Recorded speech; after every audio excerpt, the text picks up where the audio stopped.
প্রায় ১.৫ শতাব্দীর পরম্পরা। এক শলি করে ধান দিয়েই পুজো হয় দেবী সরস্বতীর। দেবী সরস্বতীর সাথেই একই কাঠামোতে পূজিত হন দেবী লক্ষ্মী ও ভগবতী। হ্যাঁ, শুনতে অবাক লাগলেও এমনটাই হয়ে আসছে প্রায় ১.৫ শতাব্দী ধরে। এহেন বিশেষ পূজা মণ্ডপ কোথায় তা জানতে হলে আমাদের চলে যেতে হবে বাঁকুড়ার গঙ্গাজল ঘাটির শালিয়ারা গ্রামে, যেখানে দেবী সরস্বতীর সাথে সাথে একই কাঠামোতে রয়েছে আরও ৫টি প্রতিমা। কাঠামোর মাঝে রয়েছে দেবী সরস্বতী, তার এক পাশে দেবী লক্ষ্মী, অপর পাশে রয়েছে সিংহবাহিনী দেবী ভগবতী, রয়েছে দুটো পরী এবং আরও এক প্রতিমা। এভাবেই দেবী সরস্বতীর সাথে সাথেই দেবী লক্ষ্মী এবং ভগবতীর পুজো হয়ে আসছে গঙ্গাজল ঘাটির শালিয়ারা গ্রাম্য ১৬ আনার পুজো। এই পুজোর পিছনে রয়েছে আরও এক ইতিহাস। তা জানতে হলে আমাদের ফিরে যেতে হবে প্রায় ১৫০ বছর অতীতে। একসময় গ্রাম জুড়ে ছড়িয়ে পড়েছিল কলেরার প্রকোপ। মৃত্যুর চিন্তায় ঘুম মরেছিল গ্রামবাসীদের। এহেন পরিস্থিতি থেকে মুক্তির জন্য শালিয়ারা গ্রামে শুরু হয় সরস্বতী পুজো।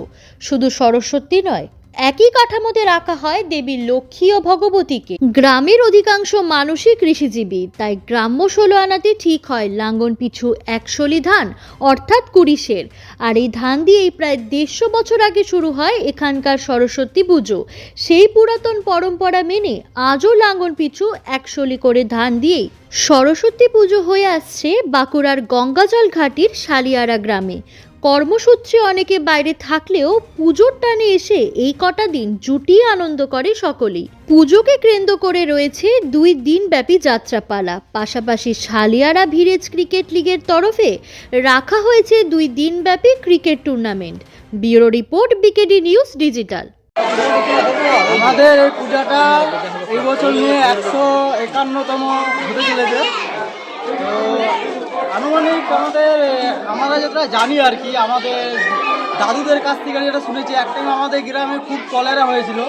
তো সেই কলেরার সময় নাকি আমাদের গ্রাম থেকে সবাই মা সরস্বতীখানে এসে মায়ের পায়ে পড়েছিল, যে আমরা পুরো গ্রামবাসী এসে পড়েছিল আমাদের গ্রামে যে আমরা ১ শলি ধানে মায়ের পূজা করব। তার আগেও প্রত্যেক ঘর ঘর ১ শলি ধানে আমরা মায়ের পূজা শুরু করব। তার আগে আরও হতো ভালো করে, তারপর থেকে আবার আরও জাগ্রত করে আমরা মাকে মানি। কলেরাগুলো অনেক আমরা রোগ প্রতিরোধ পেয়েছিলাম মায়ের কাছ থেকে। অনেক শোনা কথা আর কি, যে অনেক ভালো ফল পেয়েছে। তখন এত মহামারী, তো আমাদের গ্রামকে মা যেভাবে আশীর্বাদ করেছিল, তার জন্য মায়ের কাছে আমরা খুব ধন্য।